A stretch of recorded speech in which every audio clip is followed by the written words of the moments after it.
Hello everyone, and welcome back to my channel. This is Lady Freedom here, coming at you with another raw narrative. Today is May 1st, 2024, and Sebastian Rogers has been missing for 66 days today. In today's narrative, we are going to go over Websluthes Live, and that happened on April 27th, 2024. I mentioned it in my previous video, and I wanted to go over it today before we jump back into our rewind on the first 7 days. Now, that video was a little over 2 hours long, so I know that it's taking forever to upload to YouTube. So it's still uploading as we speak, but I want to go into some of the opinions that I have.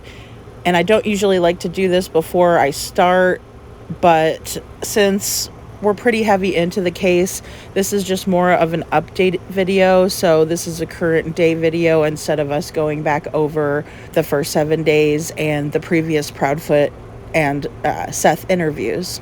The Websluthes Live took place on April 27th, 2024, and it starts out with Chloe P.I. and the host and co-host of the show.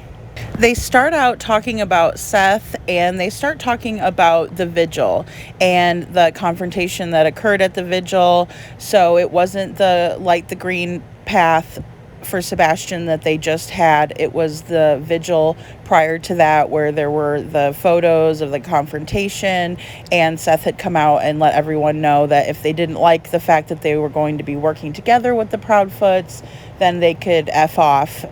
And even though Chloe was not at the vigil when this occurred, she did say that that's really what he meant by that. He wasn't telling everyone else to F off. In my opinion, I really feel like there may have been some threats from Chris Proudfoot in terms of, you need to start telling people that I have no involvement, or you need to stop telling people to stop giving us hate online, or whatever the case may be. But I think the general sentiment was that he wanted Seth to go public and tell everyone that they were working together. And instead of holding up to his end of the bargain, he decides to threaten and intimidate and guilt Seth, whose number one goal is to bring Sebastian home.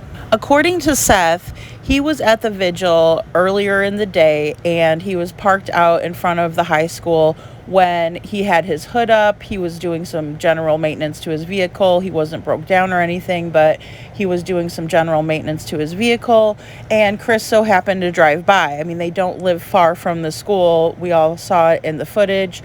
They just live right down past Beach High School. And so Seth was tending to his vehicle. Proudfoot comes around and he asks if Seth needs a hand.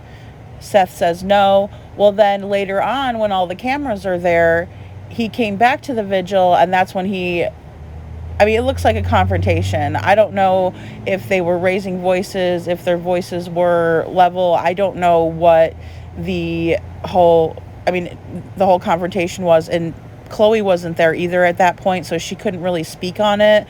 But just by the general body language and everything that we've observed with Chris's behavior, I'm sure he didn't come up and say it in a nice way.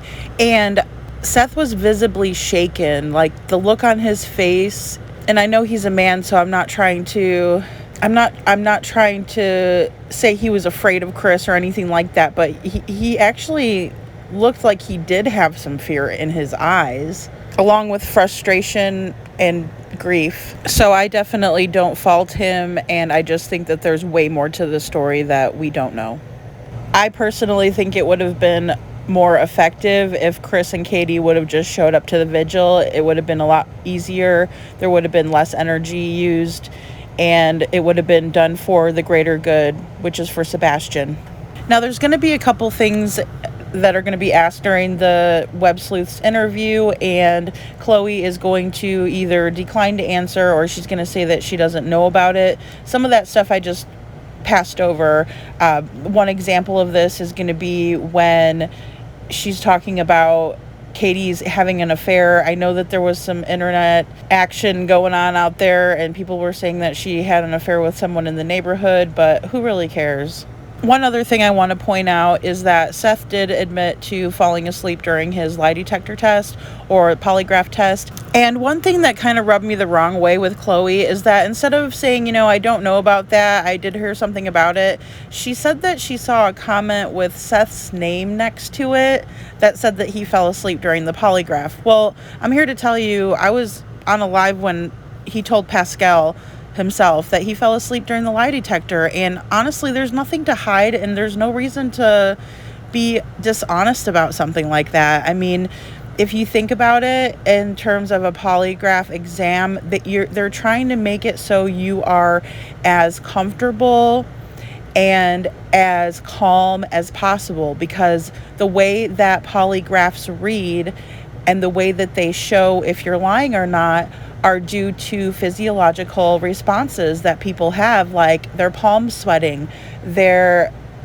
heart rate going up, their pulse going up, things like that. And so when those things elevate, those are showing signs that someone's nervous. And typically when they're nervous about something, it means that they're lying.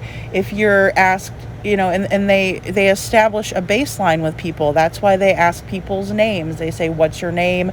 And that way, when they ask you what your name is and they read what your baseline is and what your reaction there is, well, that's a good indicator of other questioning. So when they ask you a question like, did you have anything to do with the disappearance of your son? If your heart rate starts jumping around and you get super nervous, then they know that there's something off there, and it will read that you are deceiving or being deceptive. Some polygraph examiners will put you in a darker room, so they'll dim the lights, so that way it is a more calm environment. And Seth recently was taking muscle relaxers, so gabapentins, and those are muscle relaxers.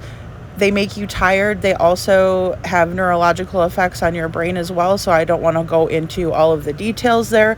But when you're taking prescription medications and you haven't slept and you're stressed out and you get into a calmer meditative state as they're trying to put you in, you may fall asleep. So I did lose a little bit of trust with Chloe. I do like her. I think she is a kind person, and we find out later on in the video, just a little spoiler, she is a PI, but she's also has a lot of experience working with children on the spectrum. So I really do believe she will be a good asset for Seth. So on the flip side, they did talk about Chris Proudfoot's lie detector. Apparently he took one with the TBI. What really bothers me about when people say they passed or failed. Okay, so if everybody remembers the trashy talk shows from the 90s and early 2000s where we would watch Maury Povich, and he would go on there and he would say, and the lie detector test determined that was a lie, or the lie detector test determined that was the truth. There was a reason why when he was reading the results, he was going over each question, because you don't just pass or fail a polygraph. There can be questions that you pass on, and then there can be where you're indicated to be telling the truth, or there are questions that can indicate that you were being deceptive when you were asked that line of questioning. So unless there is a case where you answer every single question 100% honestly, then in that case, maybe you could say that you passed with quote unquote flying colors, but otherwise it just sounds ridiculous, because that's not how the test works. You're either truthful or you're deceptive in each question, and then you get an overall score. Another part I kind of mulled over was part where the Websluthes were talking about how Chris was on Nancy Grace, and he said that there was no CPS involvement. And now I just want to stick to the facts, and so I'm not trying to stick up for anybody or say anything bad about anybody, but in this case, Chris did admit to Nancy about his CPS cases. He did lie to her, and of course he blamed everybody but himself, but he did fess up to there being open cases because he knew that she already knew that, and she grilled them on that line of questioning when it came to that. He just gave her answers that were deceptive. And the last thing we want to do is give Chris more ammunition, because the more that he can say that, oh, that was a lie, people were lying on me, it's worse off for everyone else, because he already complains about things that he truly lied about, and or I'm not clapping or things like that. So the last thing that we need is to give him some more fuel for his fire, because he is going to pop in later in the interview after Chloe gets some time to answer some of the questions from the panel and some of the listeners that are in the live. Now Chris pops into chat, and he again wants to pop on and be a part of this live, and so he does that. Everybody stops what they're doing, and everybody gets nervous, and you could even tell, people are overly excited. Now, again, I don't want to say anything bad, but my thing is that I think that we've given Chris enough time on enough different platforms where I don't think that we should give him any more time. And unless he is willing to give us a play-by-play on his day, on Sunday, even Friday, Saturday, Sunday, I want to know what he was doing. I want to know where he was. And I know that we are going to get a better time frame after Chloe speaks, and I don't want to talk about that until afterwards. But the thing is with Chris is that he continues to pop in on these live events where Chloe P.I. is trying to dispel rumors. She's trying to get facts out there. She's trying to make people have a better understanding of what happened to Sebastian and some of her findings. And Chris just comes on and wants to ruin all of that, in my opinion. He pops on and he demands to be the center of attention. He also claims to be an expert about what happened on Sunday and all the events leading up to the phone call that he got from Katie saying that Sebastian was missing. For some reason, he wants to be the one to push his own narrative about what happened, and he doesn't want Katie up there talking about it. Well, why don't you tell us where you were, Chris? Because that is maybe the only reason I would ever give you a chance to speak to me, is if you wanted to go over and walk me through the events that you were doing from Friday night to Saturday during the day through Sunday and up until you got the call. Because that's the only thing, in my opinion, that you should be talking about, because you weren't even anywhere near your home, your wife, or your stepson. So why are you even speaking? Oh, wait, probably because you just like the attention. Instead of being a logical person, because a logical person would try to work towards a common goal. But no, that's not Chris's end game. He doesn't want to work towards a common goal. What Chris wants to do is he wants to jump on here and yell at everybody and rage at everybody. So what do the hosts do? They coddle him, they placate him, they do the whole help me, help you, help Sebastian, the whole thing. And what they don't realize is that Chris doesn't care about anybody but Chris. He doesn't care about Katie either. Chris doesn't care about anybody but Chris. He doesn't know how to read the room, and he's extremely rude. He's disrespectful, and he loves to be the only man on the panel so that he can try and intimidate all the women on there. And in my opinion, when you have to intimidate people that aren't as physically strong as you are, or people who are smaller in stature than you are, what I'd like to say to you, Mr. Proudfoot, is that why don't you go down to the corner bar and find one of the guys that's your size, and you go pick on him for a while, and let's see how that turns out. Because honestly, I understand that people just want to help and be on your side because of what Seth has said and he needs your help. But you better believe there's going to be people Monday morning quarterbacking on what you're doing, and we're going to see right through what had happened on the show. You know you have the control, so you're toying and you're playing with everyone. You want the coddling and the placating and the help me help you bullcrap, and everyone sees right through it. And pretty soon you're not going to have a platform because nobody's going to want to talk to you, and when you want to try to pop into someone's live, they're going to tell you no. And in my opinion, I think that's what needs to happen moving forward, unless you're willing to start talking about your side of everything and let Katie talk about the things that she knows, because her story keeps adding details, and we're about to see that one of the details that she added was because it was caught on camera. So Katie, don't think that you're going to be safe since you weren't on the live. Whew. Okay, guys, be still my heart and my rising blood pressure. Oh, this man triggers me.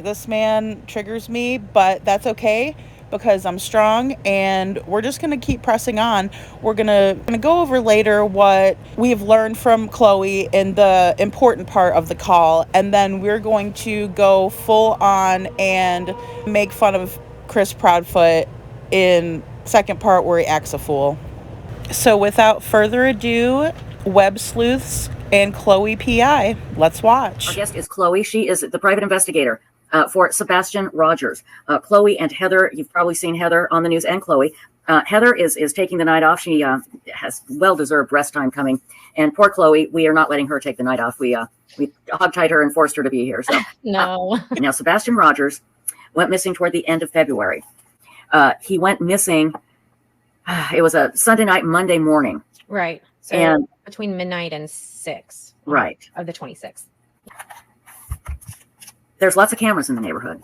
Yes. But they haven't, that we know of, nobody caught Sebastian leaving the house, right? Correct. Yes. We had a meeting with Sumner County a couple weeks ago, and they're baffled. I guess. He's seen getting home, and then he's never seen again. Didn't he take out the garbage or do something? Yeah, trash out. Mm-hmm. So they saw him doing that, but they didn't see him leave. Ever again. No. When was the last time that Sebastian was seen by people other than family members? It's my understanding it would have been the people at Texas Roadhouse. Which was Sunday. Saturday, he was at Costco. And we confirmed that with that receipt.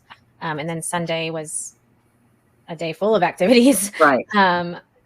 So the last place he went before he went home was Texas Roadhouse. That's the last confirmed sighting, the people that weren't related. Right. He's on camera apparently taking some garbage out, and there's cameras all over that neighborhood. Yes. But nobody has seen him leave. No. Now, Katie is Sebastian's mom, mm-hmm. and Seth is Sebastian's father. Chris Proudfoot is his stepfather. Right. What can you tell us about his, I guess, alibi, you would call it? When was Chris seen last? He was out of town. Can you run that down for us, please? I don't know when Chris was seen last, besides the source that tells us he was at the job site at 5:15 a.m. on the 26th, which was about a little less than an hour before Sebastian was reported missing. Mm-hmm. He was where? A little less than an hour before he was reported missing? He was at his job site at St. Jude's in Memphis. He's February 26th, okay. He's a crane operator. Right. When he was last seen, though, before that was 8 p.m. His vehicle was seen after that at his RV, but him physically being seen was 8 p.m. the night before. But the police have never indicated in any way, shape, or form that they thought Chris had driven home or there was anything nefarious, correct? They haven't indicated much of anything, honestly. Okay. They've said that the family's been cooperative, and that's it. They dodge questions about timelines and alibis and things like that. You mean the police do? Yes. What Chloe is going on is a vetted source that said that he was at his job, and then his truck was seen at the RV on, was it Monday morning, did you say? Yes. Okay. Well, he was seen. He was seen, okay. At his job site at 5:15 in the morning. Okay. Nobody's cleared. The police have been very clear about that absolutely nobody has been cleared, basically. But they haven't said that anybody is a suspect either. You must get frustrated when the police won't. Extremely frustrated. Yeah, when the police won't release anything. It was very contentious there in the press with Seth Rogers, Sebastian's bio dad, and Chris Proudfoot, Sebastian's stepfather. Well, recently, Seth and Chris talked together. Right. And they have decided to work together. Right. However, Seth came out and said that if people basically didn't like it, they could F off. Right. And actually, Chris came to the vigil before it started. Mm-hmm. And I think he approached Seth. Oh, he did? Okay. Not the most recent one that we did last night, but the one last weekend. My discussions with him, and just from knowing what kind of verbiage he uses anyways, my impression is that it was, I know that everybody has a bad, not everybody, but a lot of people have a bad opinion of the Proudfoots because of social media. Mm-hmm. And I'm going to get some backlash about this, but this is about my son. So F anybody that's going to get in my way. Right. But I mean, he's never told me to F off. He's never told his other private investigator to F off. He's never told his volunteers. He was not speaking to people that were helping him. I know a lot of people thought he was. That wasn't the case. And the people that would give him grief for wanting to work with Chris Proudfoot. Right. He got a lot of grief for it. Yeah. It is so hard to absorb and to deal with, all the while you're trying to look for a missing loved one. It is a horrific situation. And the fact that Seth has held up as well as he has is amazing. Was the camper ever checked? I take it you're talking about Chris Proudfoot's camper or RV? I do not have confirmation of that. We have to assume that on things like that the police have checked everywhere. You know, you would assume that they have looked all through the camper. You would assume that they would have looked at Chris's parents' RV or camper. But again, I have no confirmation. You have no idea. We just have to assume. We have to assume the police have done their job in that sense. Seth has petition up to get the FBI to take over Sebastian's case. How come? Well, the FBI has been involved, but he wants them to take over. I think he's just frustrated, which I understand. Right. Because we haven't had any results, Right. So I understand his frustration. And I think that's really it, is he wants another jurisdiction to take over. I mean, above TBI and Sumner County. But yeah, they've been involved. I mean, Secret Service has been involved. And I mean, a lot of other jurisdictions have been involved with the boots on the ground searching as well. But his goal is to have them take over. And again, Sebastian, according to Katie, disappeared sometime in the middle of the night. But supposedly there is no Ring camera showing Sebastian leaving, although there is Ring camera because the neighbors all have Ring cameras. Yeah, I've mapped it. Ring I cameras. mapped, the first 11 minutes of the dispatch. Once dispatch started at 6:39 a.m. for Sebastian, there's 11 minutes that were released, and then had a great volunteer transcribe them for me, which took her a very long time because it was chaos. But through that transcription, you can see where they're saying this address has a camera. I spoke to them. They looked at it, all this. And so I made a map just from that dispatch. There's probably more cameras than that. It was only the first 11 minutes, and there's a lot of cameras. But yet the police have said that there is no footage of Sebastian. Have they actually come out and said that to Seth? I was actually watching one of the older press conferences. I think it was from the 29th of February. And they were, the look on their faces, first of all, they were just baffled. But they said they haven't had any confirmed sighting of him on camera or at all. Katie and Chris have both said at different times the door was locked. They also, in the initial dispatch, when they're calling out the details to officers, say the door is locked. I wasn't there. And Katie's also said that Sebastian has a habit of immediately locking the door behind him. That was stated after everyone was really confused about that. And Chris has said that he had not seen Sebastian since early February. Yeah, so I walked through the construction site, which people that have been following this case closely know exactly what I'm talking about. But it's right next door to their subdivision. Probably half of the subdivision next door has been built, but then there's still like a big construction site in the back. So I walked that last night, actually, after the vigil at like 9:30 p.m. And it's very dark in the construction site. You definitely need a flashlight. But once you get into that subdivision, it wasn't as dark as I expected it to be. I'm not saying that means a Ring camera would pick you up. But there's a lot of, a good majority of the houses have some sort of lighting on. And I'm assuming it's always like that. I don't know if they're turning them on now because of what's going on, but a lot of them have, the uplit stuff on the brick or floodlights or porch lights. It's a nice neighborhood. So I didn't need to use a flashlight to walk through the neighborhood to be able to see. It does depend on the the sensitivity settings you have on your camera, how far it is from the street, which, I mean, these are not huge lots. Yeah. I would have to pull up a parcel map again, but I mean, I wouldn't think they're more than like a quarter acre. So they're not large. So the houses are not super far from the road. I would love if a neighbor would say, who was that woman walking through my neighborhood last night? I would love if I would have gotten caught on camera. That would have been really interesting. Sebastian been put into Katie's car or truck without any sort of camera picking him up? So she parks in the garage, always. But I mean, she'd probably have to drive down the street with her headlights off, I would think. We know she drove through the high school, like she said. Somebody in there and take off somewhere at some point. Sure. I mean, I would think a camera would catch that. Maybe not if the headlights were off. But she drove at some point. She drove by the high school or whatever. Right. It was daylight at that point. Daylight. Yeah. Well, yeah. So she could have, put something in her trunk or put something in a car. And at that point, I mean, within minutes, if not already, police were called when she was driving through that parking lot. Where are the clothes Sebastian wore? Texas Roadhouse video. Do we know if he was wearing those clothes when he supposedly disappeared? I don't think he was wearing those clothes. No. Okay. But we don't know if the police have collected them or anything, right? We don't know. No. Okay. Do you know what the police have done inside that house to search for Sebastian?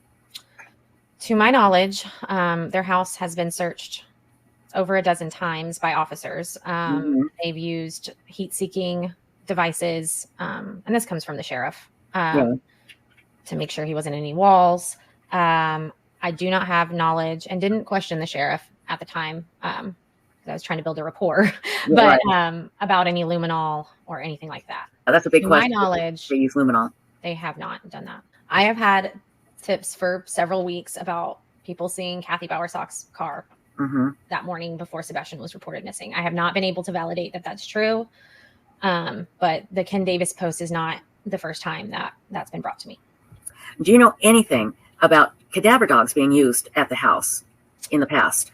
I know there were scent dogs, absolutely. I know that cadaver dogs that we've brought in have not been to the house, but they've been in the area. But those are not law enforcement cadaver dogs. Okay. I mean, they're credentialed cadaver dogs, but they have not been on their property or in their house. And they don't take kindly to trespassing. So we would absolutely have to have permission for that. Right. Hit on anything, your cadaver dogs at all? No. And it's completely possible, honestly. It is? And why do you say that? Because if he's going to take one, he should take one with the TBI. Right. So, I mean, I do believe that's probably true. Okay. Yeah. So did he eventually take one with the TBI? I think he did. And he said he passed it. Is that correct? He said he passed it. I have no confirmation of that. But I do think he took one. Okay.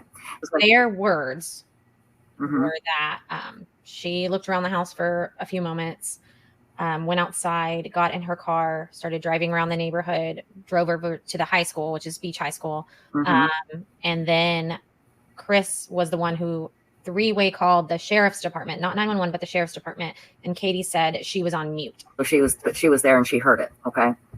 But that's according to them. You haven't been able to verify anything about that, right? They won't even release the missing persons report to us. Why do you think that is?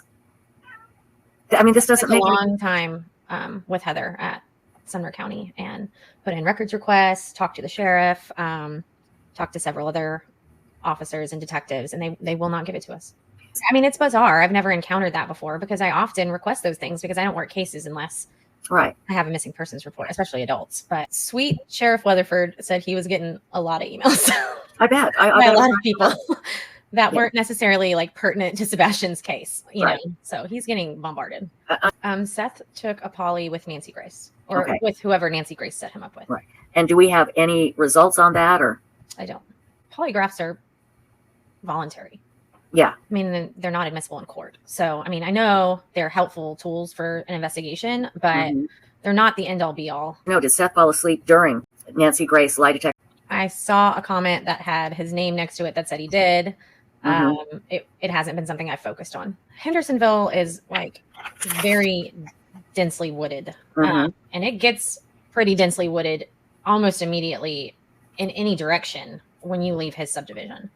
Right. It's kind of, I mean, there's a lot of really treacherous terrain out there. We've all been in it, and it's hard. Yeah. In it, not at night, and it's hard. There may be a way, like if they had a Ring camera on the doorbell, but not a camera in the back of the house, and you walked between houses in a certain direction, he would hit woods, and then he wouldn't be picked up on a camera for a long time. Once he leaves that subdivision, there's no cameras for a long time. Yeah. So we have a vetted source close to the Proudfoots that has claimed on recording that he had conversations with Chris about him leaving Katie. Not since Sebastian's been missing, but previously. Before. Yes. As we've been brainstorming this domino effect of like, okay, he went missing February 26th, but there was a lot going on the 3 months prior to that, a lot. And we're trying to just timeline all of that out to see what the catalyst was. Heard Chris talk about it, and we've heard Seth talk about it, about Chris didn't want Sebastian around his younger daughter. Right. And that was a big problem. Right. So can you comment on any of the situation going on at home before Sebastian went missing? Yeah, I mean, obviously Chris admitted to there being CPS calls. And I really think the way he described it was that it was plural. I have confirmation that those did happen. Like, I'm just posting their words. Right, what they have said. I'm not even making a post with an opinion in it. I'm just saying what they've said. It does seem like there were some issues for Chris with Sebastian and his daughter being together. But Sebastian had not, there's been no reports of Sebastian behaving inappropriately directly with his daughter. No. Of course not. Wrong. Chris didn't want Sebastian around his daughter, just flat out. Can you comment on the scent to the retention pond? Did that turn out to be false? I mean, the dog dove in the pond. The initial maps at the beginning are a bit confusing. I think it was such a mass influx of EMA and officers and everything that some of it got kind of convoluted. Some of it was IT issues. So, you can chase the dog tracks on the map, but some of them tracked on the app incorrectly, not necessarily the dog. But I mean, you hear on dispatch that the scent dog, he says she jumped straight in the pond. We have gone through that pond. The divers we brought in, the searchers we brought in, we have gone through those ponds. Not only did law enforcement do that, but we have, and there's no water in at least one of the ponds that's on the construction site. It's not like a big, huge pond. It's just like a mud pit at this point. It's like quicksand. We have cleared, I don't know, a dozen ponds in Henderson. I had no idea until this. They have cameras because you see Katie drive through the high school parking lot. Right. So have you been able to get any of those, other than, do you have the copy of Katie driving through the parking lot, or was that already released? According to Seth, the police have said, hey, you don't need to take a lie detector because we know where you were. Yeah, I mean, he works in the Davidson County Jail. He's on surveillance constantly. I mean, he's not even allowed to bring his phone in. Yeah, don't know how in the hell he got out of the house, because he's nowhere on camera, but yet he's on camera earlier taking out the garbage. So he's on a camera somewhere. So why isn't he on a camera when he left? I think the sun went down on the 25th at like 5:40 something. It was before the time change. So it was getting dark. What I've been told by the sheriff's department was it was around 6:30 when they saw it. I think the Proudfoot say 7. That's kind of semantics to me. But so it was getting dark for sure. I don't know that it was like pitch black at that point. I don't know if it was like midnight dark, But shouldn't these cameras, I mean, I have a little cheapo one here. It is infrared. I can see everybody at night. You would think, correct me if I'm wrong, Chloe, but you would think that there would be a spotting of Sebastian on one of these 11 cameras that you have mapped out, and there are probably more. Yeah. And as far as you know, there are no sightings of him. Right. So let's say, hypothetically, let's say that is correct. Okay, that there's no mistake, that he wasn't able to escape a camera and duck out of a camera. Let's just say that's correct, that Sebastian is not on a camera anywhere, leaving the house in the neighborhood. That means he is either still in the house somewhere. I think he still could have left the house. I do. How come? It's just a feeling, honestly. I mean, and being in that area and knowing my cameras, and I just, there are places where he could have avoided them. And I don't even know that he would have done it on purpose. It could have just happened. I mean, I think that's strange. We now know how many pairs of shoes he did have. I know that was being like very protected by Katie for some reason, but he didn't have very many pairs of shoes. His feet were growing, and he had gotten a couple new pairs. Katie would throw out the old pairs pretty quickly. So it wasn't like, I mean, he just had a few pairs of shoes. So I think it was pretty easy to account for all of them. Account for Chris's shoes too, because I know people have wondered if maybe he put his shoes on. So, I mean, I do think that's strange. It makes me think it wasn't a planned runaway. And that maybe something triggered him or there was an altercation where he fight or flight just left, you know. And that's what I'm thinking. I really don't think it was like, wait for mom to go to bed and then I'll sneak out. That he could have left through the back door. Now, if he left through the back door, would he escape all the cameras that way, or would he get the cameras at the neighbors that were in the backyard? He would escape a lot more cameras that way. Their backyard is fenced. That doesn't mean he didn't go that way. No, have the Proudfoots been willing to work with you? Some. Care to elaborate? They've had conversations with us, and I think slowly they are having more. Yeah. But that whole email thing was strange. Several people had requested. Oh, that's right. That's right. Not just us. And they got similar emails that said criminal investigation. So they couldn't release it because it was an ongoing criminal investigation. And several people besides us received similar emails that said that. Criminal can mean several different things, though. You know, it doesn't mean that Sebastian was murdered and his body is stashed away somewhere. Criminal can mean, you know, somebody is withholding 5 details about what happened. You know, I mean, there's lots of charges that can come from a missing persons case, and it's not foul play. You know, false reporting or withholding information. I mean, things like that. And that doesn't necessarily mean he was murdered. Exactly. And it can still be a criminal investigation. Katie and Sebastian supposedly were at a relative's house on Sunday. Has that relative come forward and said, yes, they were here, I saw them, all of that? Yeah, that was Chris's sister. Okay. And then I think they were also at a friend's that has, I think early in the day. I mean, everything at this point is a possibility. That's kind of low on my theory list, along with him being groomed and taken away by somebody on the internet. That's pretty low on my theory list. But we only have breadcrumbs at this point, so anything is possible. But that's not a high priority. Let me put it this way. I was shocked. I was shocked when I saw their interview because Chris Proudfoot was gleefully telling everybody that he hit Sebastian with a belt.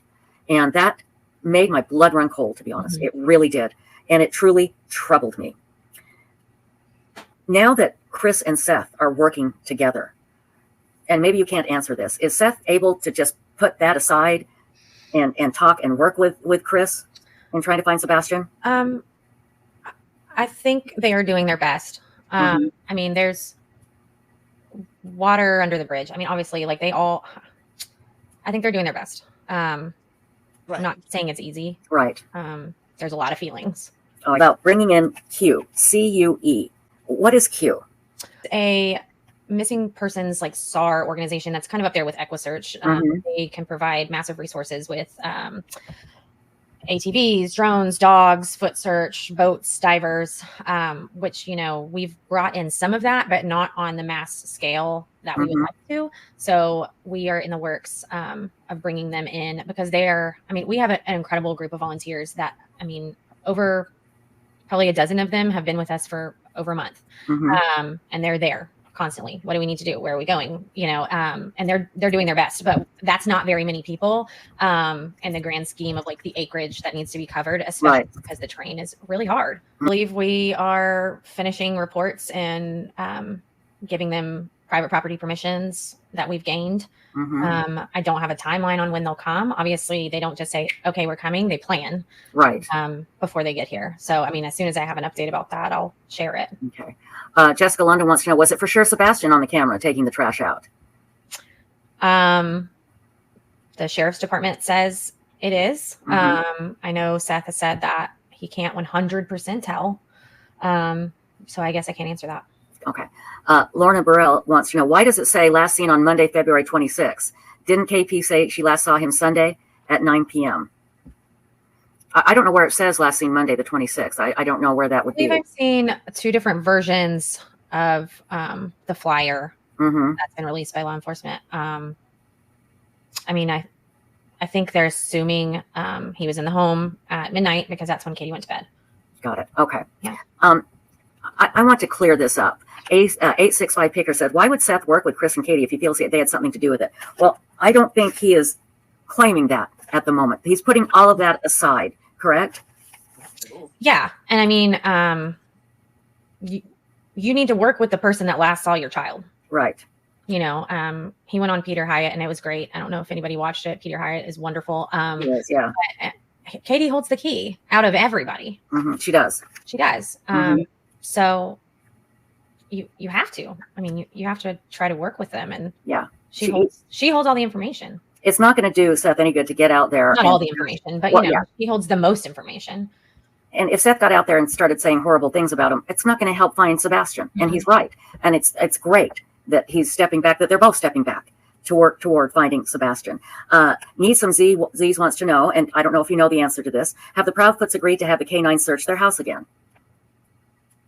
I can't confirm that. Okay. We don't know. And again, the police, why they're not saying anything is beyond me. Yes, Bonnie's journeys. Chris and Kate and Seth are now communicating, correct? They're still communicating. Mm-hmm. So a lot of people are asking, you're saying that's low on your list. The theory is low on your list. What's high on your list of theories? Honestly, the only two theories I have are Sebastian walked out of the house. And I don't mean, mm-hmm. like I said, I mean, I think there was an altercation. I think there's some information that hasn't been shared. If that's the case, I don't think he just snuck out in the middle of the night to run away. It didn't seem very planned. No. And if that's the case, I do believe he is very close to home still. Right. Statistically, I mean, I think I talked to you about this before we went on. Mm-hmm. Kaylana Turner, who was missing for over 400 days outside of Houston. I mean, they had massive searches. Texas EquiSearch came in several times. She was found on the same road she went missing from.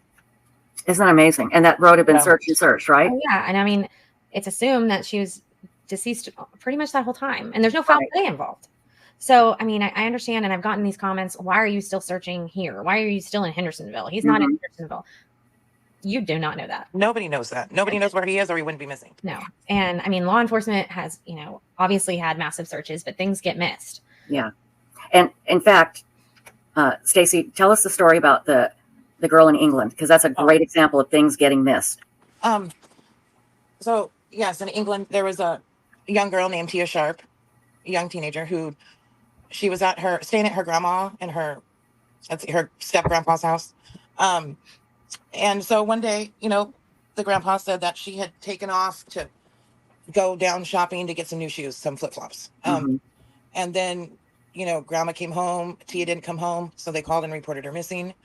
And there was absolutely no sightings of her at all.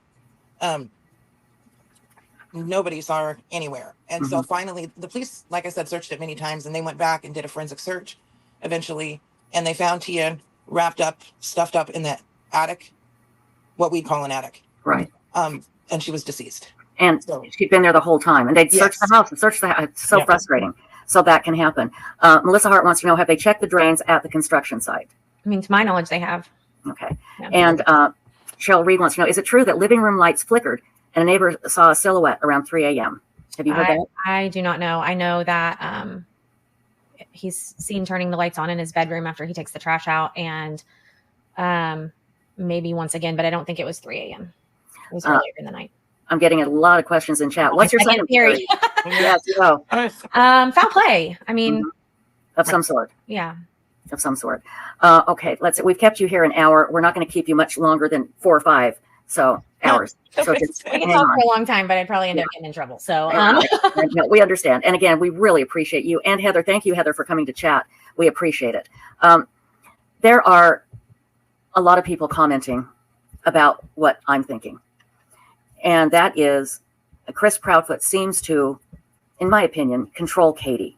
And don't you agree with this? Yeah, I mean, and that's what we've been trying to do. That's what, she's been doing. But it takes time because, law enforcement releases this massive search and they don't have to ask permission to go anywhere. Right. Exactly. I, as a private investigator, can still get trespassed. I have to have consent to be on people's properties. Also, there's a lot of guns in Tennessee. Do you think Ellie is protecting somebody and that's why they're not telling you information? I'm trying to figure out why they're not. They are not silent. Right. They are telling us things. But there's a lot they're not telling you that you would think they normally would. Yeah, there's a lot they are telling us, though. I don't think they're protecting anyone. Okay. There were some threats. There's some crazy stuff happening. Did they ever find out who was behind them? I don't know if that's actually true. Okay. Honestly. I've never been threatened. I heard about threats. I never got any proof of the threats. Sumner County even came out and said they had no really? Now that's interesting. Police reports from certain organizations. Really? Okay. Now that they came back and said it was Davidson County that they reported to, which doesn't make really any sense to me, but because I feel like the threats were probably in Sumner County. So I have not received any threats. I have not been followed. Many of my searchers have not been threatened or followed. So that could just be. I don't think Heather's been threatened or followed. I mean, people are nasty on the internet, but I don't consider that like a safety issue. I can't say with 100% certainty that people haven't been threatened. I have not found any evidence of it, and haven't had time to focus on that. You know, if you don't feel comfortable searching, don't. Yeah. Now, has Seth ever said he's been followed before? Do you know? He has. Okay. Chris's parents, Chris Proudfoot's parents. A lot of people are very kind of upset that they went to Alaska. It's bizarre. Have you, or do you know if the police have looked into why they all of a sudden went to Alaska? I don't know that police have looked into that. I know that tips have been passed on to Sumner County and TBI. Not necessarily about them leaving, right? But hopefully that is all being vetted in some way. Prescriptions first. He's checked to make sure prescriptions haven't been filled in other states. I would assume, since Sebastian is an Amber Alert, that pharmacies would be flagged. In my That's experience. good to know. Yeah. Do you know if any dogs have been inside Chris's RV? I don't know. Okay. Have the Bowersox spoken with you at all? No. Okay. Have you tried to contact them? Yes. Okay. Let's see here. Do you know if the cemetery was searched? If they're referring to the one that does Chris house and the construction site, yes. Does Chris's family own a funeral home? Not to my knowledge. Okay. Let's see. Kim Rice says, regarding items for scent dogs, do Ellie go in and select items, or do they ask missing kids' parents to choose and hand them the items? What scent items do they have for Sebastian's? I think typically they try to use something they were most recently wearing. Yeah. But, the grandparents went to Alaska and Puerto Rico. I just think that's weird. They did. They went to Alaska, I believe 4 days after Sebastian went missing. They were gone about a month. And then I can't remember when they came back, and JLR chased them around. And then they went to Puerto Rico at some point. There's been made mention of Sebastian being forced to wear pull-ups, which Seth, I believe, has confirmed, which I find appalling that they would do that the Proudfoots would do that. That's my opinion. Do you know, like, what that situation is? Do you have any information about it? Not really more than what's been said. Okay. You know about Melissa Proudfoot? She helped them take Faith when Nina had to take her other child to the hospital. Do you know anything about Melissa, his sister? I do think, at least from Nina's account, that she was involved with that, as was, kind of everybody. But I think the flip side is, if the Proudfoot family has done things like this before, is it possible they've done it with Sebastian? I just had a message that Chris wants to come on. Chris Proudfoot? I don't know where. It was not who messaged me, so I don't know. In a chat somewhere? Chris, I don't know. I just got a message that.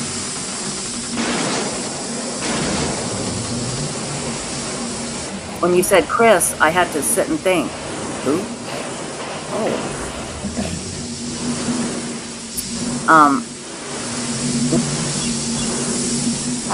Yeah, just stand by for just a second. Let me make sure this is even real. Okay. No, I know. I get all excited. You know, somebody, Heather Cohen says it's real. Okay, well, she's blowing me up. I'll tell you. Well, I'm gonna. How do I mute yourself? And we will always be polite to our guests. Okay, so who do we have here? Who do we have here? I put you on the platform. You have me, Chris. Hi, Chris Proudfoot. I really appreciate you coming here. I'm going to change the banner really quickly so everybody knows it's you.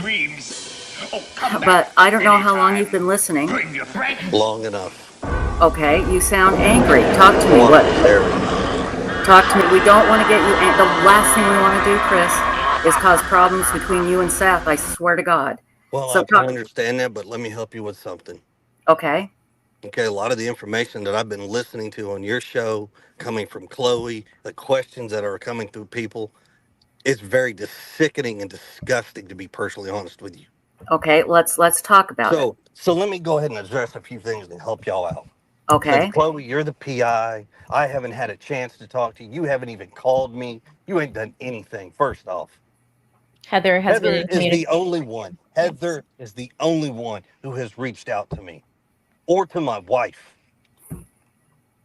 I So for you to actually sit reached on this out to show you and a sit here month or and give so ago. information that Being you have, that you don't have all the answers to, is a problem.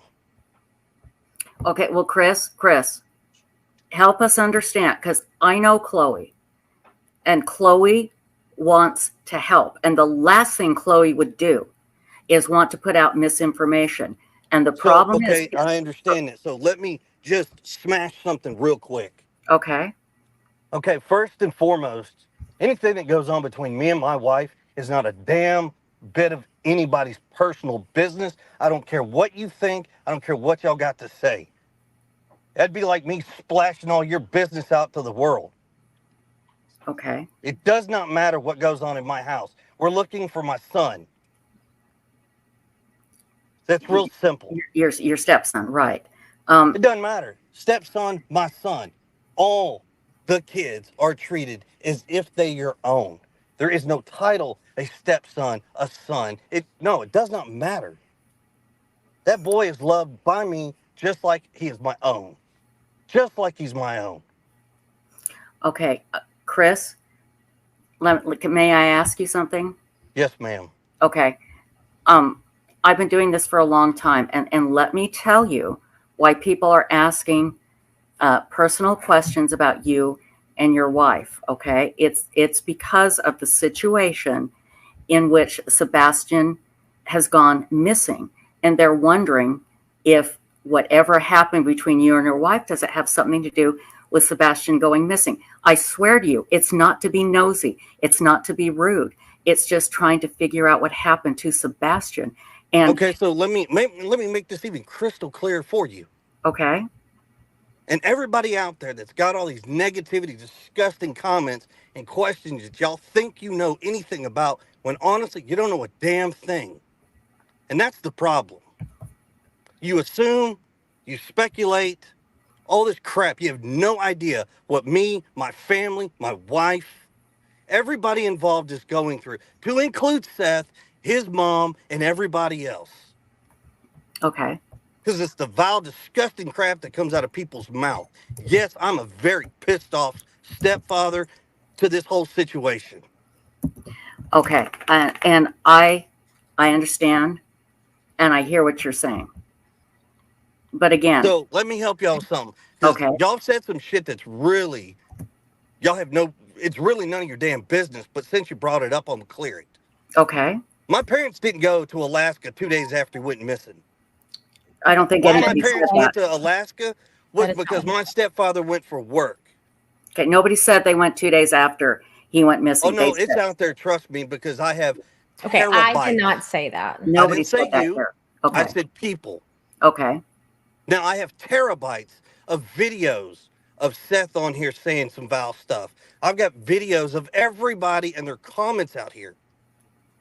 but Trust let's. me. What I'm bringing to you is not that I'm just pulling stuff out of the air. I understand. No, and Chris, I'm glad you cleared that up. That's a So, and good. by the way, they didn't go for a month. Okay, They went for 2 weeks. My stepdad went on business. My mom went with him, but it's really nobody's business. well, but Chris, let me, and please understand. I swear to God, I'm coming from a place of understanding because I've been doing this for years. Okay, here's the thing: when you ask the public for help, they're going to look at everything and try and figure out what happened to Sebastian. And let me tell, from an outsider looking in, it's okay. His parents left town shortly after.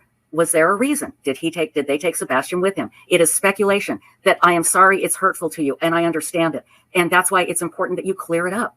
Just clear it up. Nobody's trying to be hurtful or mean. I promise you, we've all been asked to help find Sebastian. And this is what we do. We try and think outside the box. We try and ask questions and think outside the box and figure out what has gone on. It But your is not problem with meant. thinking outside of the box Mhm. does nothing but cause speculation. And it causes people to call in tips that don't mean anything, that you're taking sources away from the investigation because Joe Schmo down the street thinks that my family owns a cemetery. We own a funeral home. Like, where in the hell do you get up with this stuff? And not Okay. you. I'm saying the public. And so that, Chris, that's why it is great that you're here because we want to clear this up and help you get it out. And I'm going to tell you something, Chris, when it comes to the general public, they're always going to be calling in crazy tips and doing crappy things. And all we can do is say, that's not us. We are not doing that. Well, But It doesn't and matter, I though. did want to clear That it does up. not Chris. matter. I Doesn't did want matter to clear it one up, iota. Chris.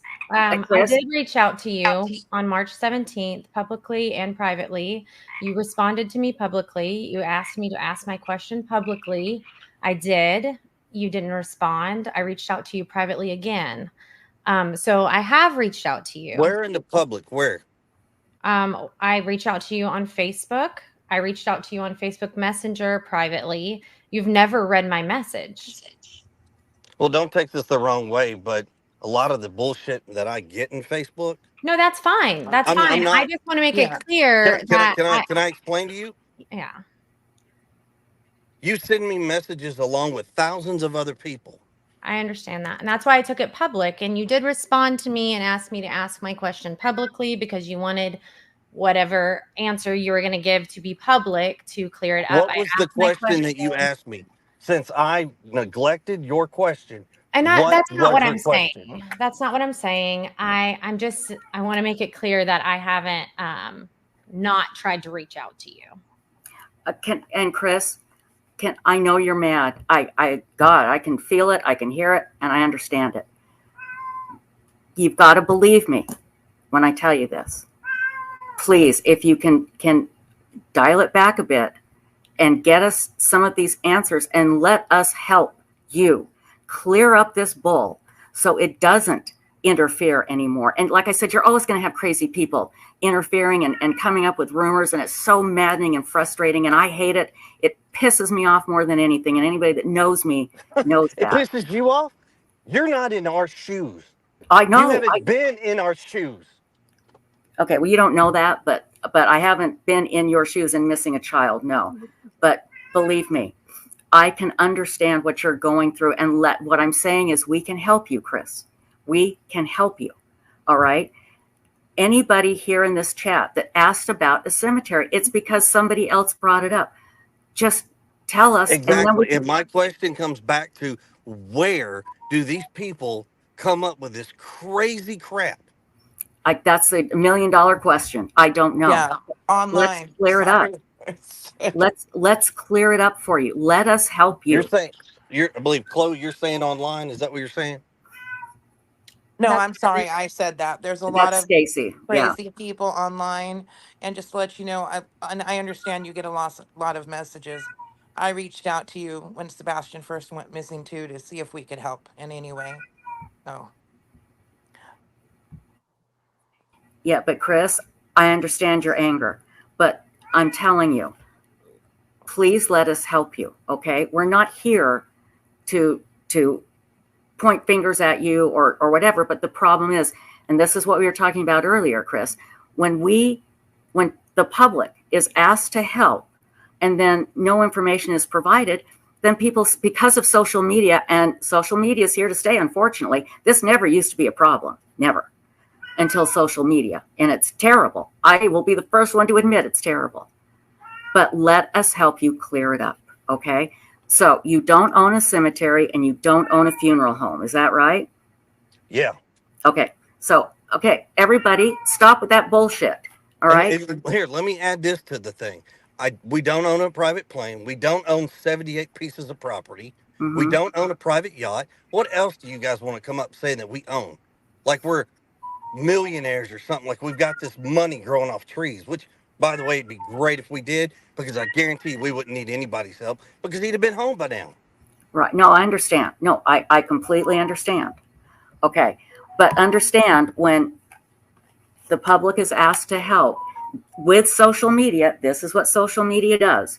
And it can be your worst nightmare or your best friend. Yes. And let us help it. And I can give you examples. I can have you talk to people that have said, yes, the people at Websluthes, they've helped us. They've been great. Okay. Yes. But hey guys, I understand why Chris is angry, because it's coming 24 hours a day, 7 days a week. horrible crap about him, okay, and his family. I get the anger. So we're going to help you. The first thing I'm going to do is I'm going to let my cat out before she drives everybody crazy. So I apologize. So hang on. Chloe, is there anything you'd like to say while I let my cat out before she drives me nuts? I will ask the question. I'll actually read you the message I sent you. This was March 17th. Good afternoon, Chris. I wrote this in a chat you're involved with, but I'm worried it may be lost because there's so much chatter.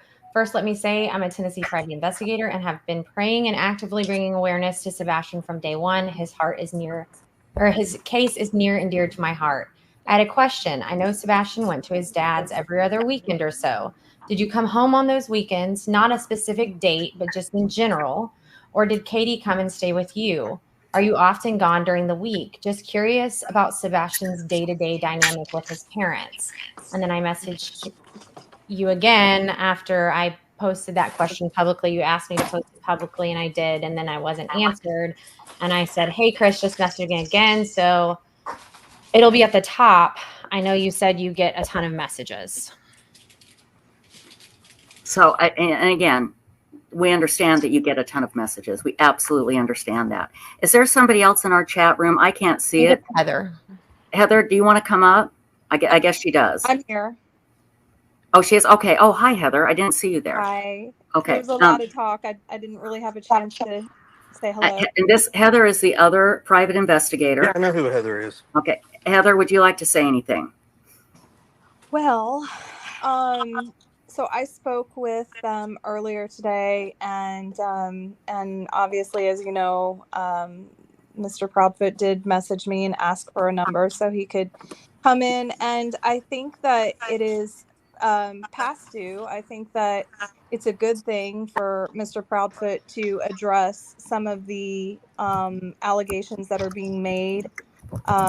I would like to have the opportunity, like I said to him earlier today, it's good for us, Chloe and I, to have access to them to be able to, when we get this information, instead of having to go around them to other sources to try to get the answers to those questions, to actually be able to come to him for those answers and try to clear them up directly. So I'm glad he's here. I really am. Even though he's angry, I am too. I'm thrilled. I'm absolutely thrilled.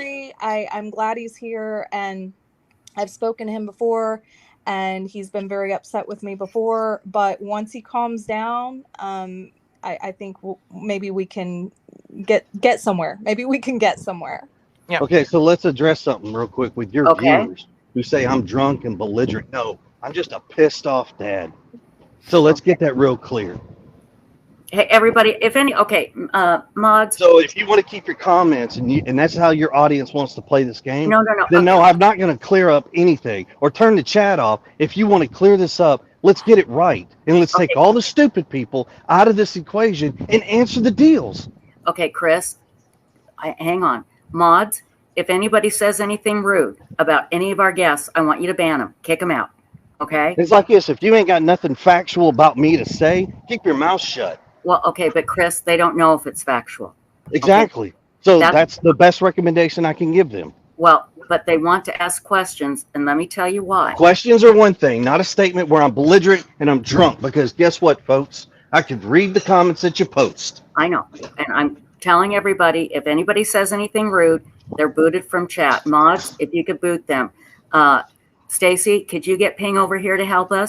I think they're going to need more than just Ping to help out with this one. I think they're going to need an old priest and a young priest, an old priest and a young priest, and they'll have to come in like on The Exorcist and say, the power of Christ compels you. Welp, that turned into a real shit show. Now, we start out the interview with Chloe, and she is talking about how she has spoke with the sheriff's office, and they have said that the family is very cooperative. She also says that they like to dodge questions about alibis and timelines. And Chloe says that they won't release a missing persons report.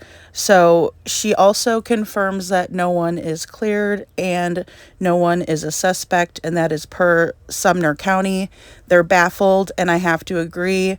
They look like a deer in the headlights to me anytime they've ever come on to speak about any of the details on what they think happened to Sebastian.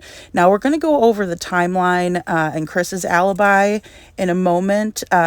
But before we do that, I just want to go back and rewind it back to Katie's interview with Chronicles of Olivia on March 18th, 2024, and her interview with Duchess for the Missing, which took place on March 17th, 2024.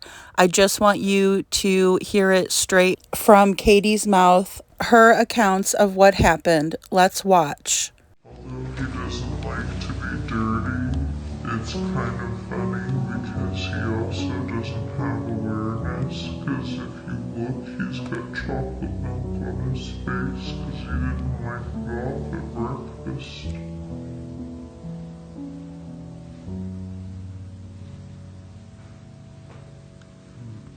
It's funny like that. Sunday, the day before he went missing, we got up and, fun fact, I made breakfast that morning. We had a good time. We were laughing, we were joking. He talked to family on the phone during breakfast to brag.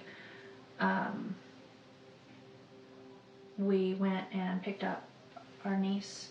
Yes, yeah, I got a call and asked if I could go and pick her up, and I did. And so we went and did that, and we went to BJ's. Had a good time there. He ate a colossal popcorn. Came home to put groceries away because we bought snacks because, you know, he's 15 and snacks. We went to the bowling alley, and then from there we went to dinner. Came home. He took out the trash because that's his chore. He takes the can to the end of the driveway. About 9 o'clock, told him to go to bed.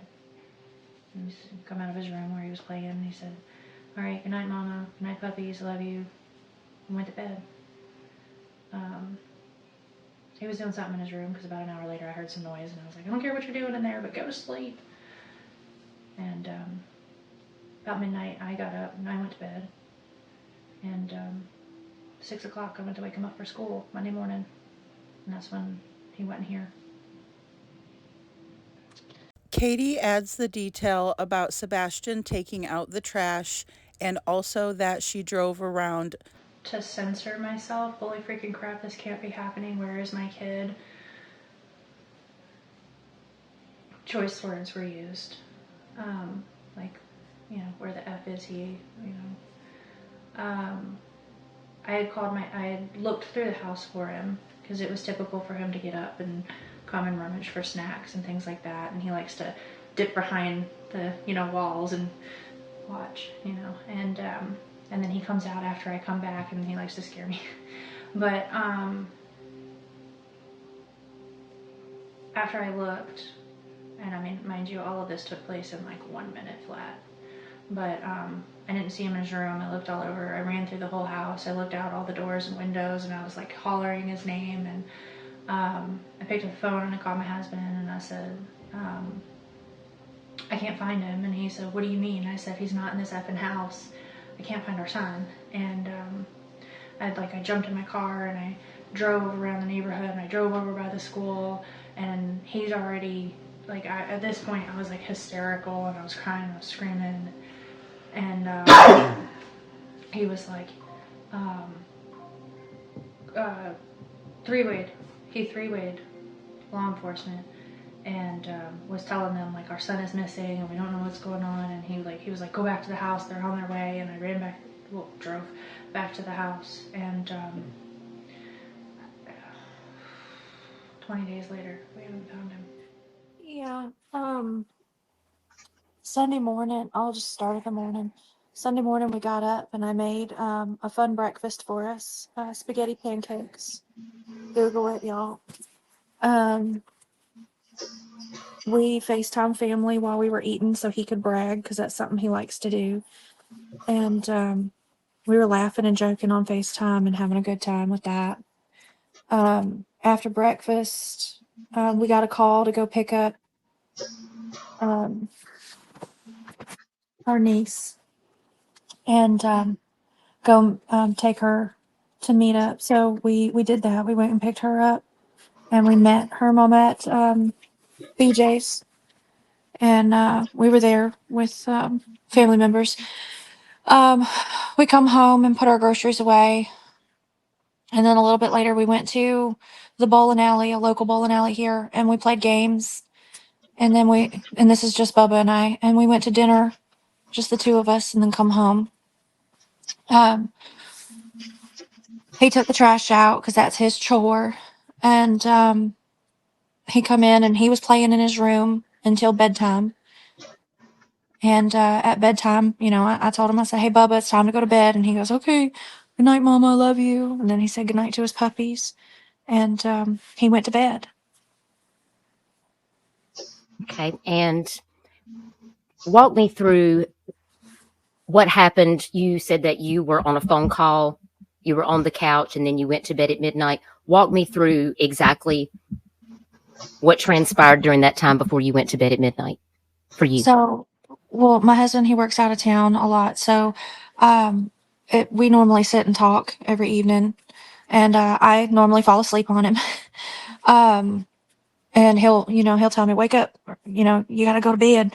And and that was right around midnight. So I got up and I put the puppies up and I went to bed myself at midnight.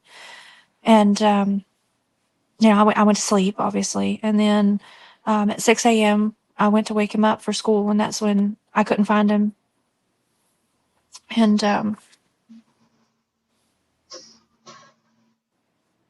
sorry. It's okay. It's okay. Take your time. Take your time. Tell me, did Sebastian take any type of medication before he went to bed, or that would make him sleepy? Or if he did take medication, it was just in the morning, or did he take medication at night before he went to bed? He did take medication nightly Okay. and daily. Okay. That for HIPAA reasons, we will not disclose I what the understand. medication is. I was just trying to think, if there was something that might have made him sleepy, like if he would have woken up, I just, all these different questions that people have asked me. So, right. But you don't have to disclose any particular, nobody needs to know that, specifically. I just wanted to ask.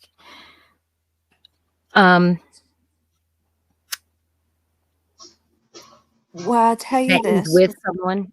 Okay. We didn't find any signs of the windows, but and without disclosing the details of my door locks, I will I say that understand. Sebastian regularly and consistently went out and locked the door behind himself.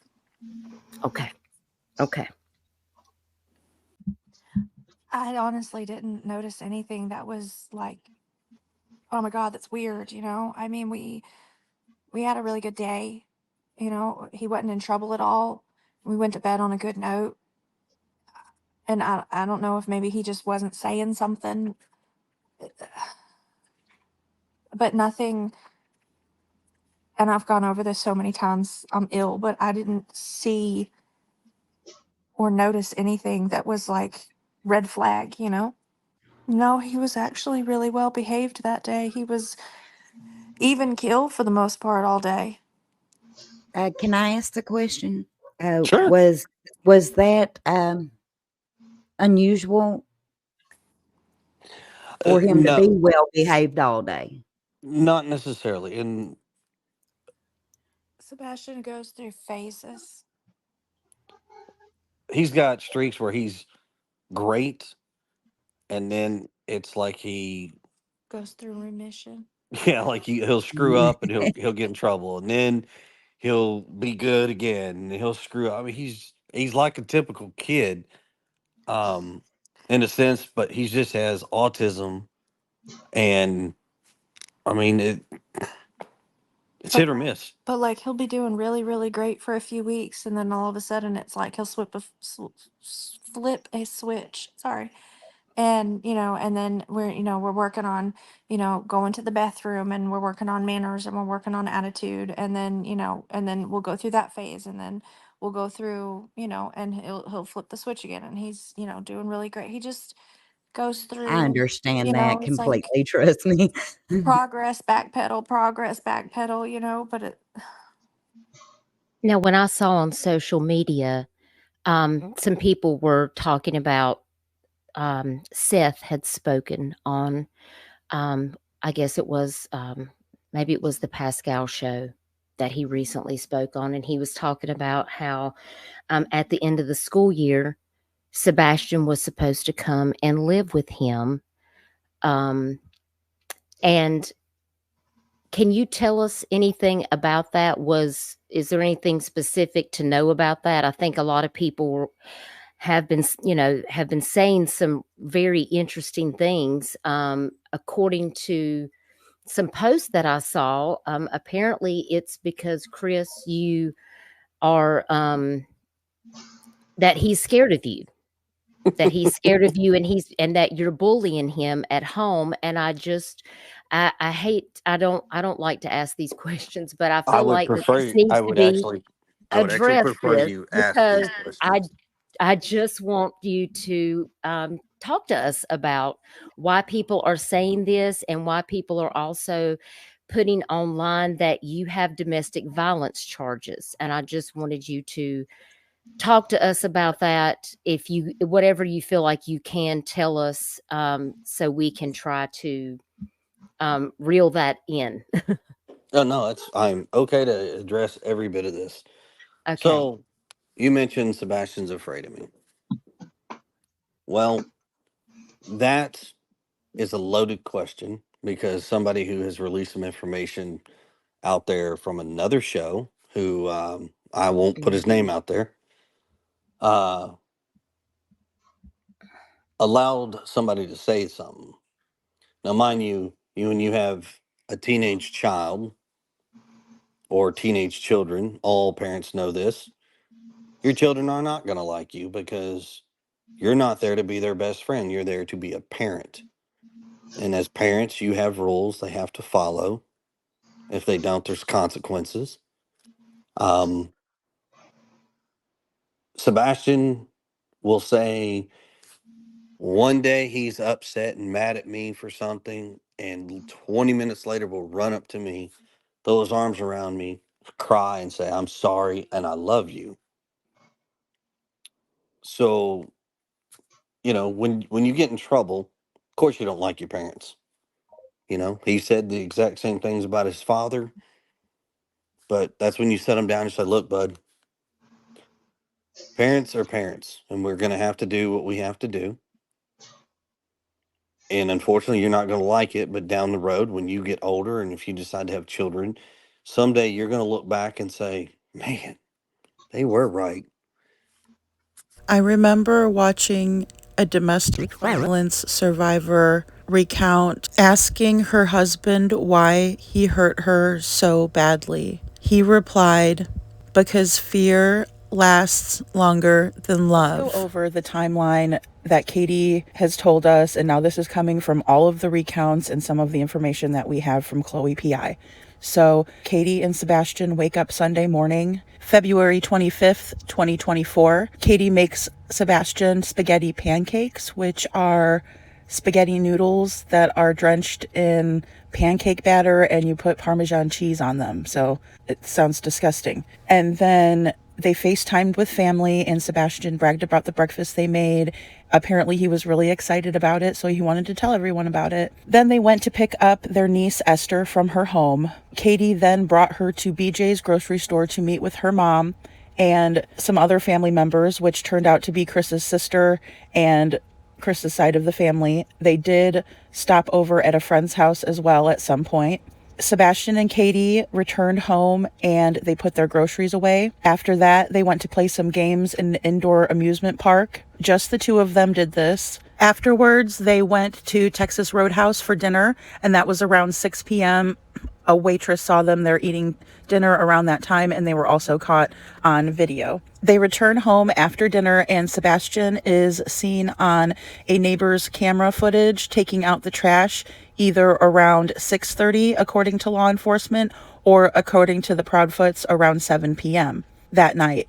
So he was out there taking out the trash. Seth does not confirm or deny this is Sebastian taking out the trash because the sun went down around 5:40ish that day, and it was before the time change, so it was pretty dark out there. A neighbor does see a light on in Sebastian's room around the time that he took out the trash, but there was no other sighting of a light being turned on. One of the listeners during the live asked if a neighbor saw a light on at 3 a.m.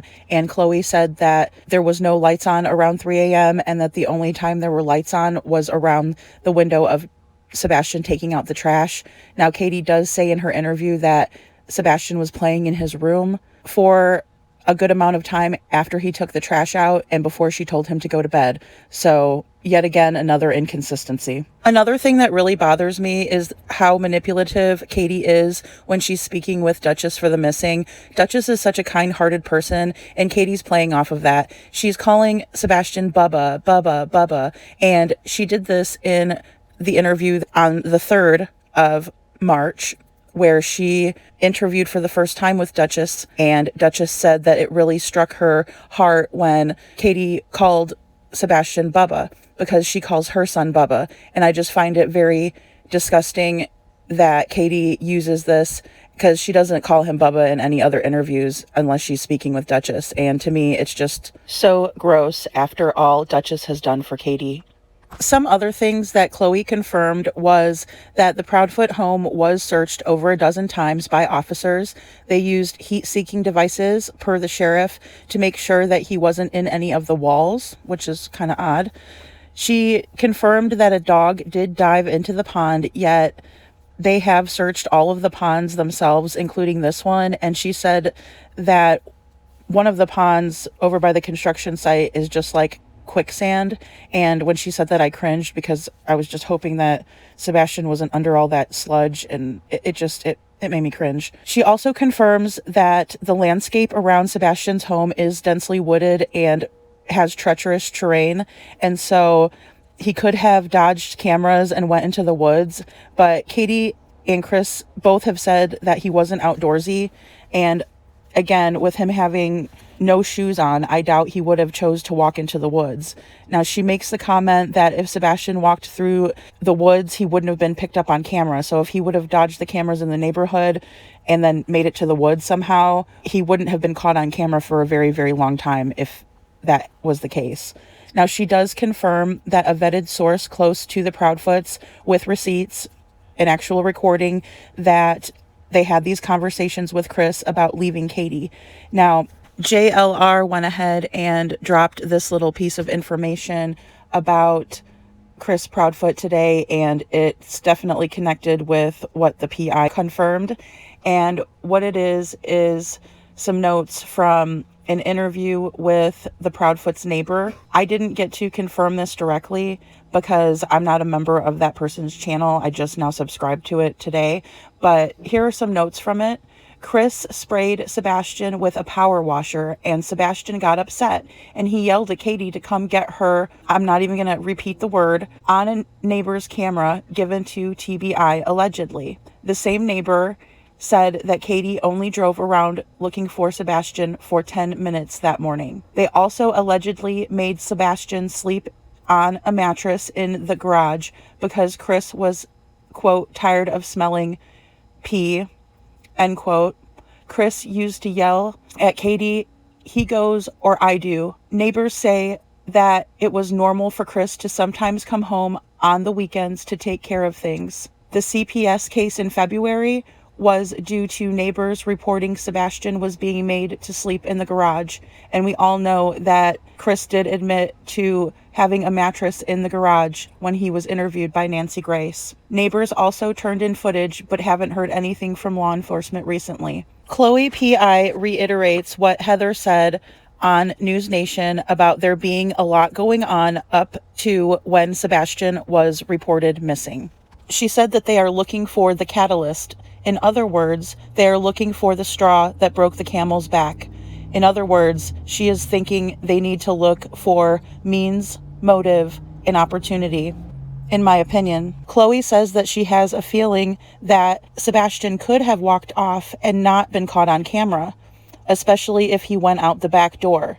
She thinks it was fight or flight, not planned, and I agree. Now, their backyard is fenced in. Could he have gone over and climbed over the fence without being noticed that night? Chloe also confirms that other people who have requested records in this case have been told via email that this case is a criminal case. And she went on to talk about how there are lots of charges that can come from a missing persons case, like withholding information. Chloe was asked if she wanted to elaborate, or if she could elaborate, why Chris Proudfoot did not want Sebastian around his daughter Faith.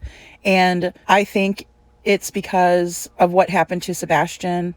And instead of loving him through it and getting him the help that he needed and deserved, Chris used it against him to make him feel bad and to use it as a reason to keep Faith from Sebastian and Sebastian from Faith. And in my opinion, that is absolutely wretched. Chloe chose not to elaborate on this due to the recent development of Chris and Katie working with Seth. Chloe emphasized the fact that you need to work with the person who last saw your child, and that Katie holds the key, and I think we all know that. So I know they're trying to tread lightly with the Proudfoots. Chloe's theories are that she thinks Sebastian is still close to home if he did walk out the door. She also believes that foul play is involved. Chloe also confirms that they checked the drains around the construction site near Sebastian's home, and she also stays away from many of the subjects that might trigger Chris and Katie. Now, she does confirm that the Bowersocks have been reached out to, and she also says that they have not contacted her back. She confirms that they don't own a funeral home or a cemetery, and she also confirms that Chris's family has done things like this in the past to his ex-wife Nina and his daughter Faith. And it was said by Nina in her interview with Trev that when her daughter was sick in the hospital, she allowed the Bowersocks and Chris Proudfoot to care for her daughter Faith, not thinking that they would do anything to hurt her or to hurt Nina. And when she went to go pick her daughter up after her other daughter was done being sick in the hospital, she was served with papers that she had no parental rights to Faith and that she was not allowed to see Faith anymore. When she went over to find out what was going on, Chris Proudfoot's father came to the door and threatened her, telling her if she did not leave his property, that he was going to bash her and her kids' heads in with a baseball bat that he was holding at that time. All of Chris's family members were in on this. His sisters, his mom, his dad, everyone. They were all trying to take Faith from Nina. Faith was only a baby at this time, and she was trying to find out where she was, and she was trying to figure out what was going on, and she was met with violence. When she did eventually get Faith back through the courts, when they were meeting at the police station to do the exchange, Nina recounts how Chris threw the baby, Faith, at her. And this was done in front of his mother and his sisters, and no one did anything to stop it.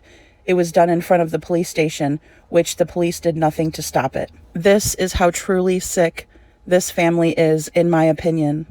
And it goes to show that they are his flying monkeys and they will do anything for him. This horrific scene also happened in Tennessee. So the law enforcement officers allowed this nonsense right in front of their headquarters. Sounds a lot like the good old boys system to me, and I don't like it. Another interesting detail that Chloe goes over is the fact that she got a hold of the first 11 minutes from 6:39 a.m.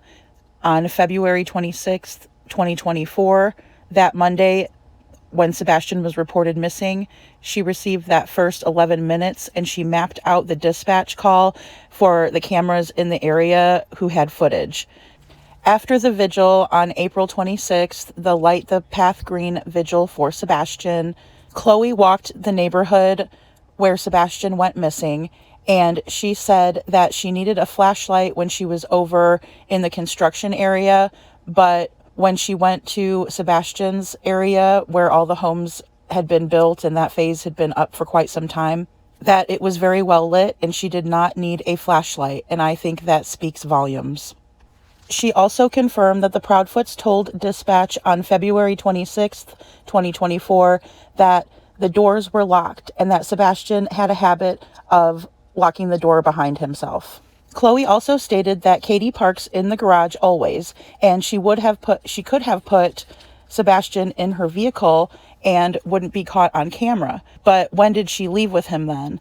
And I know that there were sightings of Kathy Bowersock's, Chris Proudfoot's mother's vehicle in the neighborhood that day. Did she pick up Sebastian from Katie and take him somewhere? I don't know, because I don't think Katie would have had enough time to leave and go anywhere in the small window that she had when she first made the call, and they made the three-way call, and then police were dispatched out, because they were dispatched immediately. But there is a little bit of time there where she could have met someone and handed him off to someone. Chloe confirmed that she also knows that Katie drove through the high school parking lot because she was caught on camera.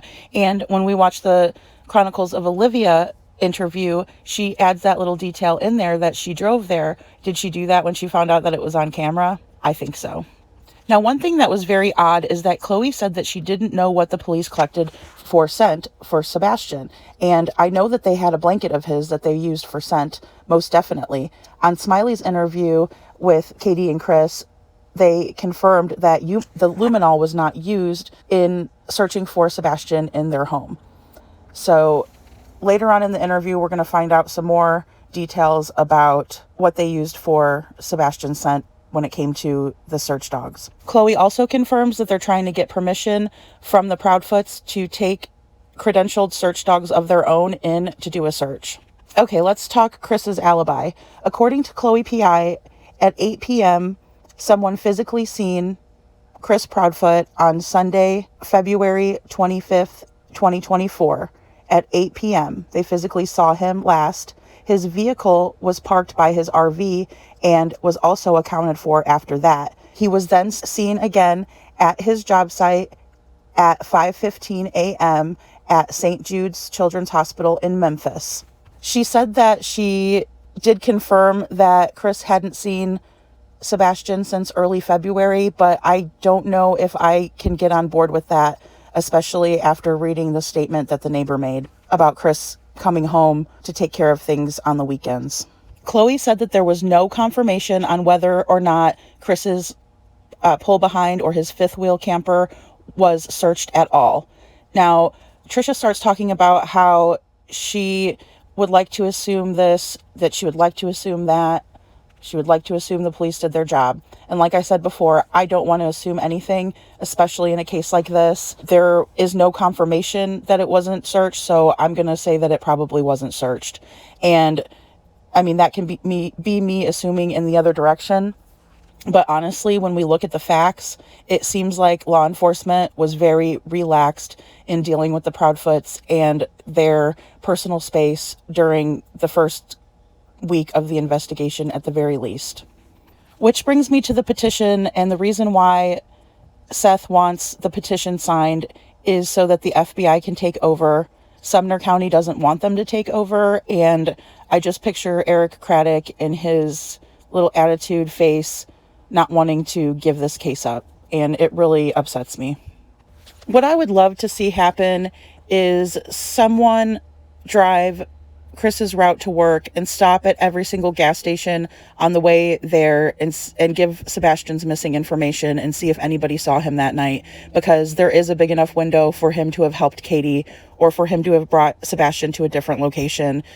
That's just my opinion. What do you guys think? Another major update in this case is that the Justice Warriors are stepping down. So Heather wrote a letter and it reads, "Good morning and thank you all for your kindness. Many of you have noticed how quiet we have been for the last few days, which I know must have been a shock considering that we had previously been shouting from the mountaintops, so to speak, about the disappearance of Sebastian Rogers. I apologize for my vague answers and sometimes lack of answers to all of your messages. You have all been so supportive and you do not deserve to be ghosted. So I am going to put this here and I pray that y'all can get behind the new direction of this case." As you probably already know, Tracy and I came into this case on April 15th. My style of investigating is an in-your-face tactic that is meant to draw people out and get to the bottom of what's going on. We walked into a shitstorm that has been brewing for some time, and things got really out of hand. Aside from the public outburst on Websluthes, the public did not know what had occurred behind the scenes. What the public saw was the tip of the iceberg, and I was becoming extremely concerned about how far things would go. Whether any of it actually had anything to do with Sebastian is debatable. Some say yes and some say no. Regardless, someone needed to step in who could calm the storm, and that person is Tony Mathis. Now, I did successfully open a line of communication between myself and the Proudfoots, and I was trying to do my very best to diffuse the situation. However, I was unable to do so, and therefore, someone else needed to step in. I wish him the very best, and I agree that although transparency with the public is necessary to some degree, in this case, there are things that are better kept close to the vest. I am going to comment on one thing regarding Katie. I don't know what happened on February 26th, 2024, the day that Sebastian seemingly vanished into thin air. However, I've seen some things said about her that breaks my heart. She is being chastised over something that she had no control over. Unfortunately, we don't get to choose our parents. Please try and have some empathy, at least pertaining to that aspect of all of this. That's all I'm going to say about that. Lastly, I have heard and seen many asking if I am still working for Seth. With recent developments and with Mr. Mathis taking over, I am stepping back. Justice Warriors investigations services are always available to him if and when he needs us. But to answer your question, we are no longer under a retainer. We do believe that the photo at Grandfather Mountain is Sebastian. Until we know one way or another, we would be thrilled for the FBI to take the lead. This would be the best development yet. As a private investigator, we can do a lot to help the case along, but we do not have the ability to get warrants, and that is what's needed to gather the necessary evidence to find Sebastian. We will continue to follow the case closely and share updates as they are released to the public. We love Sebastian, and we will continue to pray for his safe return. Respectfully, Heather. Now, guys, really quick, what Heather's referring to is some information that was not really supposed to, I guess, be spoken about, and I understand why. So Katie's mother is an SO. She's a registered SO, and that was brought to light. And apparently the picture of Sebastian that was, or we're not sure if the picture is Sebastian, but the lady with the blonde hair in this photo does resemble Katie's mother. And so there has been some speculation that maybe she has Sebastian. The reason why we shouldn't be blaming Katie for this is because this happened to her when she was a child, and this offense that her mother is registered for happened to her. And so I'm just asking everyone, please don't, please. This photo was taken at a visitor center in Grandfather Mountain. That's in North Carolina. And so it was like a rest stop visitor center that it was taken at. There is confirmed footage of this person who may be Sebastian. They would not let Seth see the footage because they did not want him to see something and try and go after whoever has Sebastian if they do have him, which is completely understandable, because if he does see Sebastian getting into a vehicle with someone and he catches a license plate number, just like any of us, we would be there trying to find out where our son was. I added in a couple of different credentials from Tony, or just letting you guys know who Tony Mathis is. He will be obviously taking the case over. So this one just basically says his name. He's friends with Randy Harris, who is Caleb Harris's father. Caleb is another student that just went missing from Texas A&M in Corpus Christi. He went missing from the campus apartment on Monday, approximately 3 a.m., and his family was staying in Corpus Christi until they could bring Caleb home. So he was on that case, but since there's a bit of a lull there, he said that he's going to be helping out with Sebastian's case. I also wanted to just go over a couple of other little tidbits about him. So he shared with his Facebook page about Caleb Harris that he wants them all to be welcoming to Sebastian's case. And he says, Caleb's case and my position with the family are my number one priority until things start to heat up a bit. I have some time to help another father. So I think that's really sweet of him. Also from Justice Warriors are a couple of messages that were going back and forth between followers. One reads, "We will help if and when we can. Please understand that stepping back and quitting altogether are not the same. At this particular moment in time, the focus is on calming the storm, and Tony has taken on that task. We may be back. That will just depend on what direction this goes in." Another reads, "That's your choice. However, I would encourage everyone to continue searches until it is confirmed to be him, because if it isn't, he is still out there," referring to searching for Sebastian with canines. Another says, "This post doesn't have any bearing on what Chloe DXM is doing or will do in the future. I am strictly speaking for JWI, Tracy, and I. Thank you for your support." Another reads, "As I mentioned, our services are still readily available to him if and when he needs them. I cannot say what will develop in the future." Another follower asks about a time frame when warrants will be issued, and she says, "I really can't because I don't know what they're doing or how fast they're moving on this information." Another response says, "We are hoping and praying for the same thing. Fingers crossed that it is the day we will hear from law enforcement pertaining to that picture." Now, this is all from the former Private Eye, Heather, and she did state that Chris is an emotional vampire, and I definitely felt that. He is so an emotional vampire, and so is Katie, in my opinion. But she also confirmed that this spokesperson is Seth's spokesperson, not a spokesperson for the Proudfoots. So what do you all think about this? Let me know in the comments below. It really seems like it's turned into a bona fide shit show, or as she stated, a shit storm.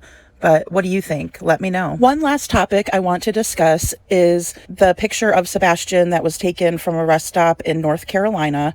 This picture has been given over to the TBI, and I guess it's not AI, which I thought it was. I didn't think it's Sebastian. I still don't think it's Sebastian, unfortunately, but Seth does, and he did an interview with his spokesperson, Tony Mathis, on Pascal's show. They were on there, and he thinks it is Sebastian, and he thinks that so much that he went to this rest area, and they're trying to get camera footage and more information. I don't know why the person who snapped this picture didn't say Sebastian, or, I mean, Katie said if you see him, say his name, he'll turn around, at the very least. Now, in this picture, you can see that Sebastian's hair is a darker color than in his missing photos and pictures of him before, so he looks completely different in that regard, where his hair is very, very dark.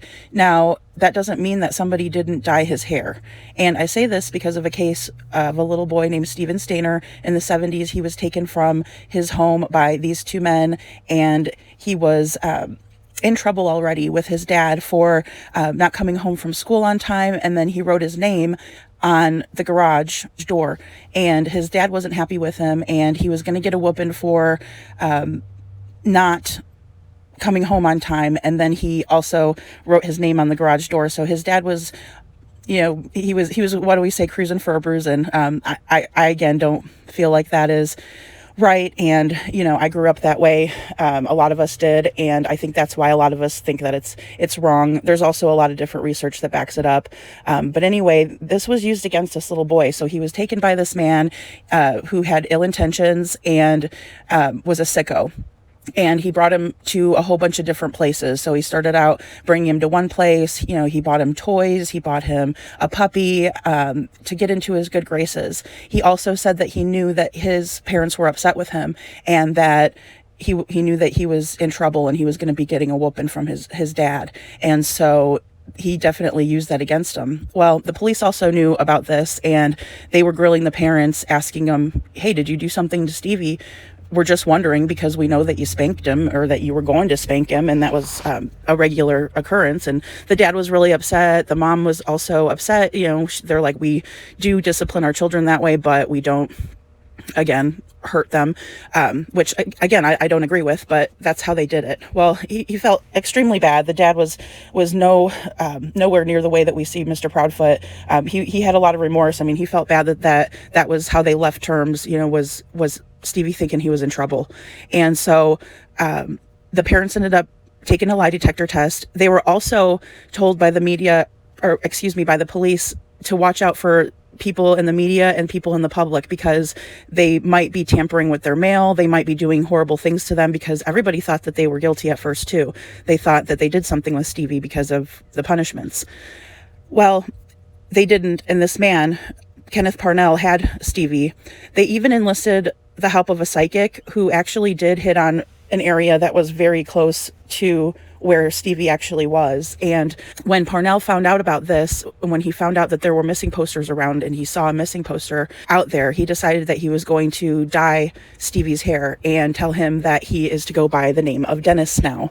And so his crony, who helped him steal this little boy, helped him go ahead and change his appearance so that way people wouldn't recognize him. And it was a real shame, because they could have had him before. Well, the psychic also told them it was, the place where he was actually keeping Stevie was next to his grandfather's place. And so they started thinking that the grandfather had something to do with it. So even he had a lie detector test done on him to make sure that he wasn't involved in what happened with Stevie. And so this man ended up keeping him for years and hurting him in many different ways that we can all imagine that these people will take a child for and hurt them. And so his parents were in anguish. I mean, year after year, this man enrolled him in school, pretended like he was his own. He kept this child as if he was his own child. And so anytime that he got close to being found out, they would move. And so he would take Stevie in the middle of the night and relocate him to a different place. And so this definitely happens.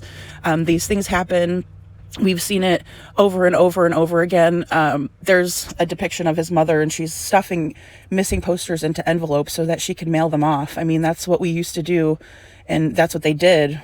I wasn't alive back then, but in the 70s, that's what they did. That was the way that we got the word out. And so he ended up taking him to several different places in California, one being Santa Rosa. And as you can see in the depiction from the movie, he's changing his appearance, and he's telling him that his parents don't want him anymore and that he's his new father. And so this goes on and on and on for years, and it just really makes me sick, because these people out there will do these things. They take these kids and they don't want to do anything good with them. They just want to exploit these children, and it's so horrible. I mean, they don't get caught for years. Luckily, we have so many more technologies that can help us find out what's happening, the different footprints that people leave with debit cards and things like that. Now, Stevie was gone, like I said, for years and years. I think it was like 8 years that he was missing total. And he grew up with this man, Parnell, as his father. Well, eventually this man started to be disgusting with his friends and to hit on them and be gross with them. And his friends were reporting it. And so eventually people were starting to find out about him. But again, he was saying he was a preacher. And so when the cops had come by, he fooled them. Now he decides that he is going to prey on yet another child. And so he decides that he's going to enlist the help of another crony to take this child and do harm to him. And so when Stevie comes home from school and sees this little boy lying there in the cabin with Parnell, he decides that he's going to make a run for it and that he's not going to let Parnell hurt this little boy. And so he and this little boy decide that they're going to take off into the night, and they do. They take off into the night, and they eventually flag down a ride from a kind Hispanic man who was a good Samaritan who brought them to safety. And it just goes to show that things like this do happen. And so I am praying that Sebastian is found soon. Now, by the time this video gets posted, I'm going to try to post it right away now. But it is now May 5th, 2024, 70 days since Sebastian was last seen, since he was reported missing, 7-0. So hopefully we can find him soon. This is Lady Freedom. Thank you all so much for listening today. I really hope you enjoyed my raw narrative. I will talk with you all very soon.